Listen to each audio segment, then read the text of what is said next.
মহারাজ, আপনি এতটা উদ্বিগ্ন হবেন না, রানীমা ঠিক হয়ে যাবেন। কবিরাজ মশাই তো দেখছেন। তুমি বুঝতে পারছো না মন্ত্রী, এই রোগ যদি সাধারণ কোনো রোগ হতো আমি এতটা চিন্তিত হতাম না, কিন্তু তুমি দেখলে তো রানীর সারা শরীর কেমন নীল হয়ে উঠেছে। কবিরাজ মশাই চিকিৎসা করছেন ঠিকই, কিন্তু এই রোগ তো সাধারণ না। আপনি ঠিকই বলেছেন মহারাজ, রানীমার রোগ সাধারণ না, আর তাই এই রোগের চিকিৎসাও সাধারণ উপায়ে করা যাবে না। আমার কাছে বিষ ঝাড়াবার যা যা জড়িবুটি ছিল আমি সব প্রয়োগ করে দেখেছি, কিন্তু কোনো উপকার হয়নি। তাহলে কি হবে বাবা? আমার মাকে কি আমরা কেউ রক্ষা করতে পারবো না? এখনই এত উতলা হয়েও না মা, সেনাপতি তো গেছে গুরুদেবের কাছে, দেখি সে কি বিধান দেয়। আমার বিশ্বাস কেউ না পারুক, গুরুদেব নিশ্চয়ই কিছু একটা সঠিক বিধান আমাদের অবশ্যই দেবেন। কিন্তু আমাদের যা করার তাড়াতাড়ি করতে হবে মহারাজ, রানীমার হাতে কিন্তু বেশি সময় নেই। এই বিষ ছাড়াতে ছাড়াতে যদি মাথার কোষে পৌঁছে যায় তাহলে অনর্থ হয়ে যাবে। হে ভোলানাথ, আমার মাকে তুমি সুস্থ করে দাও।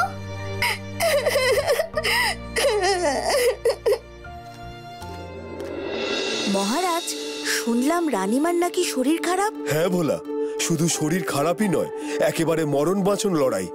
কিন্তু হঠাৎ করে তার এত শরীর খারাপ হলো কি করে? কাল দুধ খাওয়ার পর থেকে সারা শরীর নীল হতে শুরু করে। দুধ খাওয়ার কারণে কারোর এত শরীর খারাপ হতে পারে নাকি? পারে, যদি ওই দুধে তেমন কিছু মেশানো থাকে। ঠিক বলেছিস ভোলা, ওই দুধ তো আমার খাওয়ার কথা ছিল, আমি খেলাম না, সেই দুধ রানী খেলো। আমারও তাই মনে হয় ওই দুধেই কিছু মেশানো ছিল। কিন্তু কি মেশানো থাকবে? কে মেশাবে? জানি না, কিন্তু কিছু তো নিশ্চয়ই ছিল, আর তাই আজ আমার রানী কষ্ট পাচ্ছে। হে ভোলানাথ, তার মানে কেউ না কেউ তো নিশ্চয়ই আছে যে মহারাজের ক্ষতি করতেই ওই দুধে বিষ মিশিয়েছিল। একদমই তাই। কিন্তু কে সে? এবার কি তবে কে দুধে বিষ মিশিয়েছিল তার খোঁজ শুরু হবে নাকি? তাহলে তো আমার নাম উঠে আসবে। না না, আমাকে এবার বিষয়টা মহারাজের মাথা থেকে সরাতেই হবে। এখন এসব বিষয় নিয়ে ভাবনা চিন্তা ছেড়ে আগে আমাদের ভাবা উচিত আমরা রানীমাকে কিভাবে সুস্থ করব। কে কি অপরাধ করেছে তার তদন্ত তো আমরা পরেও করতে পারি মহারাজ, কিন্তু আমাদের প্রথম লক্ষ্য হওয়া উচিত রানীমাকে সুস্থ করা। মহারাজের জয় হোক। এসব পরে হবে সেনাপতি, আগে বলো গুরুদেবের দেখা পেলে তুমি? কি বিধান দিলেন তিনি? হ্যাঁ মহারাজ, গুরুদেব আজই তপস্যার উদ্দেশ্যে যাত্রা করেছেন, তাই আসতে পারলেন না, কিন্তু আমার মুখ থেকে সবটা শুনে তিনি বিধান দিয়েছেন যে রানীমায়ের রোগ বড় ভয়ঙ্কর। নীলাম্বর বিষ প্রয়োগ করা হয়েছে তার শরীরে, যার থেকে মুক্তি কোনো সাধারণ উপায়ে ঘটা সম্ভব নয়। কি বিধান দিলেন তিনি? তিনি বলেছেন চম্পক বনে এক বিশেষ গাছ আছে, সেই গাছের নাম ব্রহ্মকমল লতা। সেই গাছের পাতা যদি বেটে রানীমাকে খাওয়ানো হয় তবেই এই রোগ থেকে তার মুক্তি ঘটবে। তবে আর দেরি না করে এক্ষুনি সেই জঙ্গলে লোক পাঠাও। না মহারাজ, সাধারণ কেউ সেই বনে গেলে হিতে বিপরীত হবে, কারণ ওই জঙ্গল কালাচি নামক এক ডাইনির অধীনে। সে জঙ্গলের প্রতিটা গাছ গাছালি থেকে ফুল ও ফলের ওপর মায়া করে রেখেছে। সাধারণ কেউ সেই জঙ্গলে গেলে সে আর ফেরে না। কোনো সাধারণ মানুষ বা প্রাণী ওই জঙ্গলে প্রবেশ করতে পারে না। সর্বনাশ! তাহলে উপায়? সেই কথাই তো ভাবছি মহারাজ। ব্রহ্মকমল লতা গাছ অন্য আর কোনো জঙ্গলেই পাওয়া যায় না বলে জানিয়েছেন গুরুদেব। তাই আমাদের রানীমাকে সুস্থ করতে হলে সেইখানেই যেতে হবে। শুধু তাই নয়, সূর্য ডোবার আগে সেই পাতা বেটে খাওয়াতে না পারলে হয়তো রানীমার মৃত্যুও ঘটতে পারে। না, এ হতে পারে না। এবার কি হবে বাবা? কি করে জোগাড় হবে ওই পাতা? আপনি চিন্তা করবেন না রাজকুমারী, আমরা যাব এই জঙ্গলে। ডাইনি যতই ক্ষমতাশালী হোক না কেন, তাকে পরাজিত করার বা মানানোর কোনো না কোনো রাস্তা নিশ্চয়ই আছে। হ্যাঁ রাজকুমারী, ওই বনে সাধারণ কেউ যেতে পারবে না ঠিকই, কিন্তু আমাদের ভোলা দাদা তো সাধারণ কেউ নয়, তার কাছে স্বয়ং ভোলানাথের শক্তি আছে। আপনি কোনো চিন্তা করবেন না। সত্যি বলছিস ভোলা? তুই পারবি এই অসাধ্য সাধন করতে? পারবি রানীমাকে বাঁচাতে? অবশ্যই পারবো মহারাজ। আমি থাকতে আমাদের রানীমায়ের কোনো ক্ষতি আমি হতে দেব না। আপনি চিন্তা করবেন না, আমি নন্দিয়ার বকুল এক্ষুনি যাচ্ছি ওই চম্পক বনে। কিন্তু সাবধান ভোলা, এই কালাচি কিন্তু খুব ধূর্ত আর মায়ায় পরিপূর্ণ। গুরুদেব যা বললেন তাতে ওই কালাচি মারার বা বশ করার চেষ্টা অনেক করেছে, কিন্তু সবাই ব্যর্থ হয়ে উল্টে কালাচির হাতেই সকলে মৃত্যুবরণ করেছে। তার কারণ তার অতিমাত্রিক লোভ আর নৃশংস স্বভাব। ওই জঙ্গলে সে বাইরের কেউ প্রবেশ করতে গেলেই সে তাকে হত্যা করে, তাই কালাচিকে বশে আনা বা হত্যা করা অসম্ভব। জানি সেনাপতি মশাই, যে কুচক্রী ডাইনি জঙ্গলের নিরীহ প্রাণীদের নিজের বশে করতে পারে, সে আর যাই হোক সহজ সরল বা কম শক্তিশালী যে হবে না, সে ধারণা আমার আছে। আপনি চিন্তা করবেন না, আমরা ঠিক একটা ব্যবস্থা করে ওই ব্রহ্মকমল লতা নিয়ে তবেই ফিরব। যাও ভোলা, এখন তুমি আমাদের একমাত্র ভরসা। আমি আমার চেষ্টার কোনো ত্রুটি রাখবো না।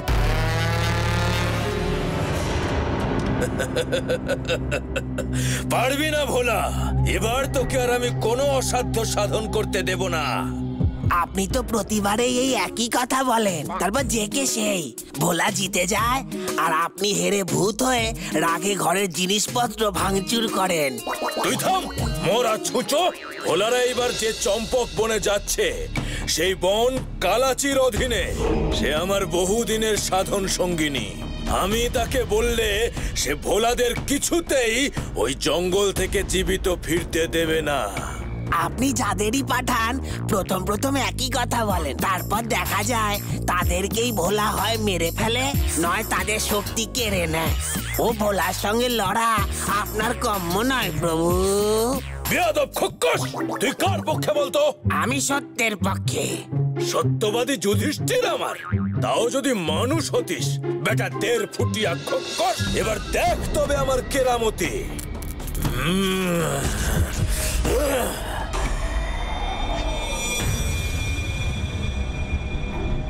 Kalachi, Kalachi, Kalachi! এই মহিলা জন্মের ঘুম আজও কাটলো না। একবার ঘুমোলে একে তোলা সেই সাধন কাল থেকেই দুঃসাধ্য। Kalachi, Kalachi! এনার যা ঘুম, আপনার গলা চিড়ে যাবে তবু উঠবে না বলে মনে হয়। নিন, এটা বাজান। এতদিনে একটা বুদ্ধিমানের মতো কাজ করলি তুই।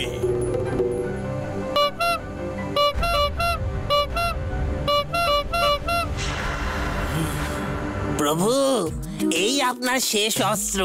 এই জল যদি আপনার ওই মায়া পর্দা দিয়ে ওর গায়ে ঢালতে পারেন, তবে আশা করি কিছু একটা ফল হবে। দে, তাই দে।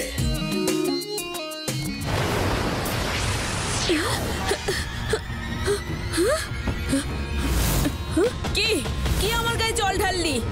একই, এই যে সব রূপ যৌবন এক বালতি জলে ধুয়ে গেল। আহাম্মক, কে আমাকে স্নান করালি? আমি বলে আমার রূপ যৌবন ধরে রাখার জন্য বছরের পর বছর জলের ছায়া মারাইনি, আর আজ তোদের জন্য আমি তোদের ছাড়বো না। সামনে আয় তোরা। আমি তোর সামনেই আছি, ওপরের দিকে চেয়ে দেখ। বেঈমানি তুই? তুই আমার কি সর্বনাশ করলি? অন্য কেউ হলে আমি তাকে জ্যান্ত চিবিয়ে খেতাম। তোর রূপ যৌবন সব আমি ফিরিয়ে দেব। আমার ক্ষমতা তো তুই জানিস, কিন্তু তার আগে তোকে আমার একটা কাজ করতে হবে। পারবো না। আমাকে কেলে কুশুন্ডি করে দিয়ে এখন আমাকে দিয়ে আবার কাজ করাবে বলছে। করে দে। আমার পরম শত্রু ওই ভোলা আর তার বন্ধুরা তার চম্পক বনে আসছে ব্রহ্মকমল লতা পাতা নিতে। তোকে যেমন করে হোক ওদের সব কটাকে জঙ্গলেই মারতে হবে। দূর, এই কোনো কাজ হলো? আমার জঙ্গলে বাইরের কেউ ঢুকলে আমার সর্পলতা আর সম্মোহিনী মাংস খেকো গাছেরা তাদের এমনিই খেয়ে ফেলবে। না রে না, এ অত সোজা নয়।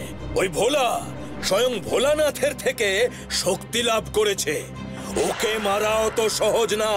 তাই তো বলছি, তুই দয়া করে আর ঘুমোসনি। কি করে ওদের মারবি তাই ভাব। আমি যতই ঘুমোই, আমার এলাকায় বাইরের কারোর পা পড়লেই আমি ঠিক জেগে উঠি। আর আমার এই জঙ্গলে সব থেকে ক্ষমতাশালী হলাম আমি। যে যতই শক্তি নিয়ে আসুক না কেন, আমার জাদুদণ্ডের শক্তির কাছে তার শক্তি নস্যি। তোর যদি শক্তি লাগে আমি দিতে পারি। না না, লাগবে না। আসতে দে তোর ওই শত্রুদের, তবে তাদের মারার পর আমার রূপ যৌবন কিন্তু তোকে ফিরিয়ে দিতে হবে। কথা দিলাম ওদিকে আমি ভোলার মৃত্যু দেখব, আর তুই দেখবি তোর শরীরে সব রূপ যৌবন হই হই করে ফিরে এসেছে। কিন্তু মাথায় রাখিস, ওরা যেন কিছুতেই না বাঁচে। তাই হবে। একই প্রভু, আপনার অস্ত্র যে আবার ঘুমিয়ে পড়লো। চিন্তা নেই, ভোলারা ওই জঙ্গলে পা রাখলেই ও ঠিক জেগে যাবে। ভোলা, চম্পক বনেই তোদের শেষ করব আমি।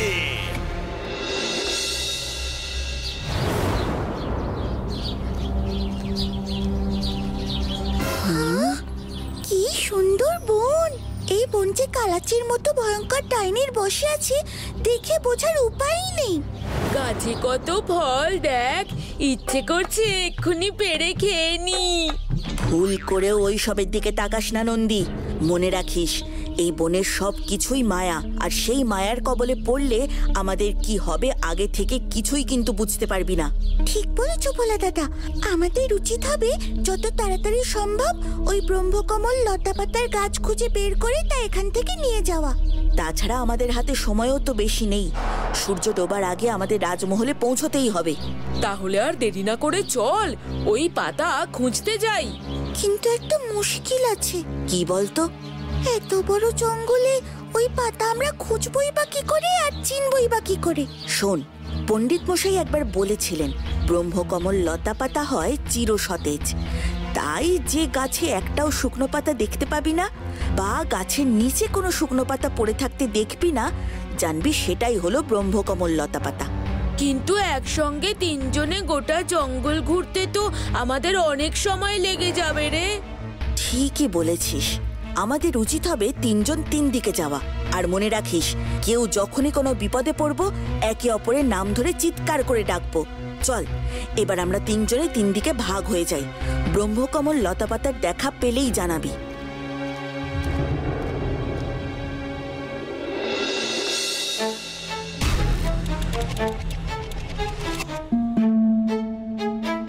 আমার নাকে বাইরের মানুষের গন্ধ আসছে, তার মানে ওরা এসে গেছে।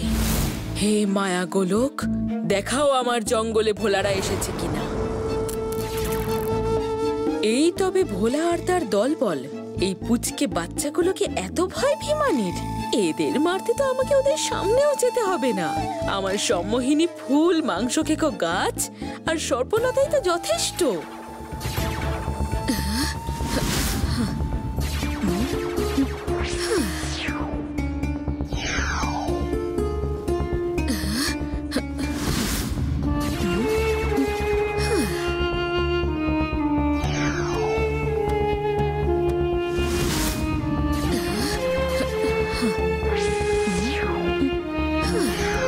এইবার আমার এই তিন জাদুতেই কাবু হবে ভোলা, নন্দী আর বকুল।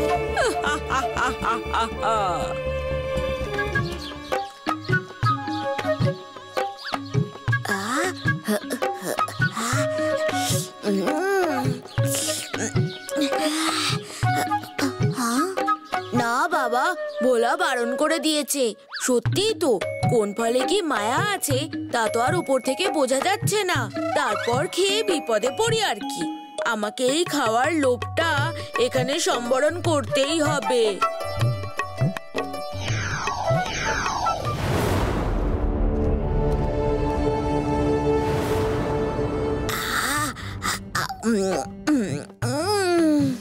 কি সুন্দর ফল!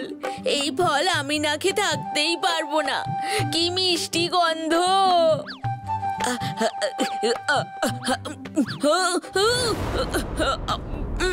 ভোলা!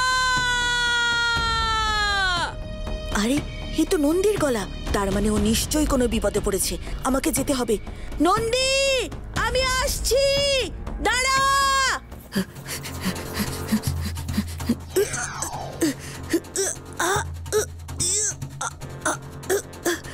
বকুল, কোথায় তুই? ভোলা দাদার গলা না? তার মানে কি ভোলা দাদা ওই পাতা পেয়ে গেল, নাকি কোনো বিপদে পড়লো? না না, আমাকে জানতেই হবে। হ্যাঁ, এ কি? এই ফুলটা তো এখানে আসার সময় ছিল না, হঠাৎ করে এখানে। হ্যাঁ, কি মিষ্টি গন্ধ!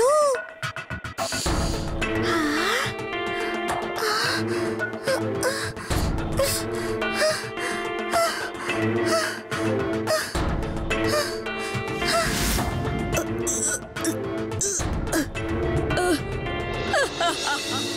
দেখি ভোলা আর তার দলবল কি করে রক্ষা পায়। আমি বলেছিলাম না, এই জঙ্গলে পা রাখলে আমার মায়ের হাত থেকে কেউ বেঁচে ফিরতে পারবে না, এই তিনজন বাচ্চাও পারবে না। আমি ওদের শেষ করে দেব।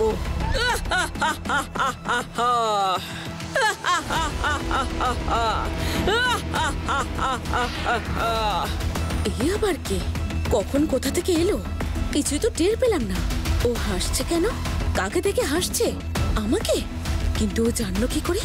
আমি ওদেরকে এই গোলকের মধ্যে দিয়ে দেখেছি। এই ছেলে এরকম অদ্ভুত শিব ঠাকুরের মতো সেজে আছে কেন এই ছেলে? হ্যাঁ, না না, ভীমানি ঠিকই বলেছিল। আমি যতটা সহজ ভেবেছিলাম এই ব্যাপারটা ততটা সহজ নয়। আমাকে এক্ষুনি যেতে হবে, এক্ষুনি যেতে হবে।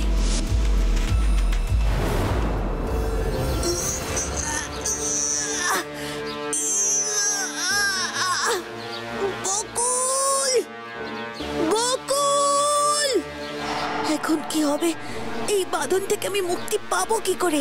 আমার তো হাতগুলো বাঁধা পড়ে গেছে। টুকটুকি বাজিয়ে শক্তি জোগাড় করবো যে, তারও তো উপায় নেই। তাহলে বন্ধু, তুমি এখানে? ভোলার বিপদ যেখানে, ভোলার বন্ধু সেখানে। তবে এবার শুধু তুমি একা বিপদে পড়োনি, তোমার বন্ধুরাও পড়েছে। চলো, তোমাকেই তো তাদের সবাইকে বাঁচাতে হবে। কিন্তু এই লতানি গাছটা তো আমাকে আষ্টে পৃষ্ঠে বেঁধে ফেলেছে। আমি থাকতে চিন্তা কিসের?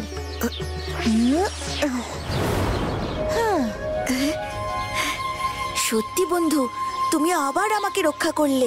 ছাড়ো এখন এসব কথা, তাড়াতাড়ি যাও। ওদিকে সূর্য ডুবতে কিন্তু আর বেশি সময় নেই।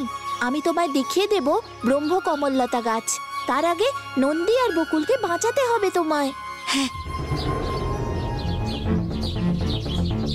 শোনো ভোলা, তুমি যাও বকুলের কাছে। ও একটা মায়া ফুলের গন্ধে নিঃশ্বাস নিতে পারছে না। তুমি ওই ফুলটাকে ধ্বংস করো। তারপর তোমাকে যেতে হবে নন্দীকে বাঁচাতে। সেও যে মহা বিপদের মধ্যে আছে।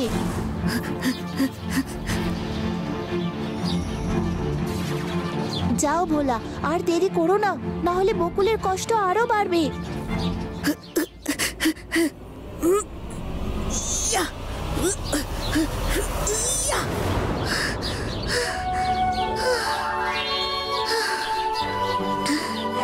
ভোলা দাদা, তুমি এখানে?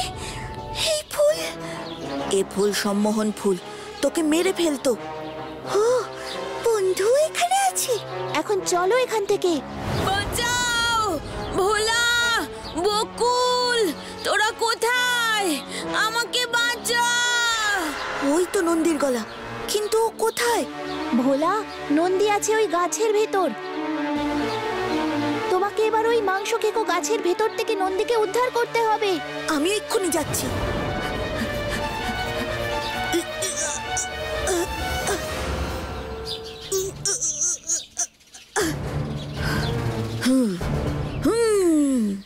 শক্তি বাড়াও ভোলা, তুমিই পারবে। তুই এসেছিস ভোলা? উফ বাবা, খুব ফাঁসা ফেসে গেছিলাম। এত দেরি করলি কেন? কখন থেকে ডাকছি। নন্দী দাদা, তোমার মতো আমরাও যে বিপদের মধ্যেই ছিলাম গো। বন্ধু এসে ভোলা দাদাকে বিপদ মুক্ত করলো, তারপর ভোলা দাদা একে একে আমাদেরকে বাঁচালো। বন্ধু, তুমি এখানে?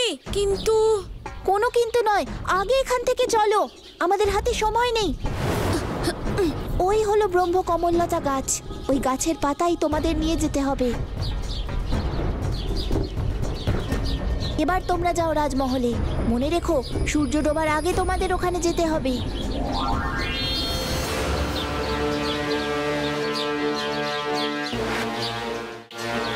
কি ভেবেছিস তোরা? আমার জাদু জাল ছিঁড়ে তোরা এত সহজে বেরিয়ে যাবি? না, তা হওয়ার নয়। আমার এই বন থেকে কেউ বেঁচে ফিরতে পারেনি, তোরাও পারবি না।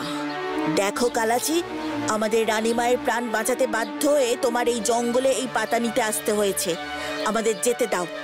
বললাম তো না, আগে তোরা এখান থেকে নিজেদের প্রাণ বাঁচিয়ে ফের, তবে না রাজমাতার প্রাণ বাঁচাবি।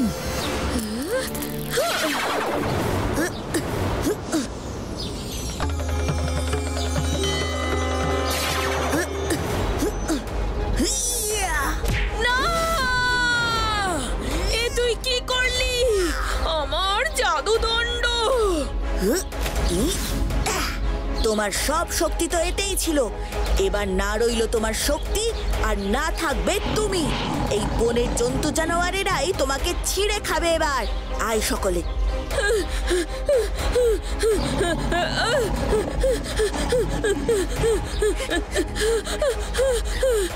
এবার চল, আমাদের যেতে হবে।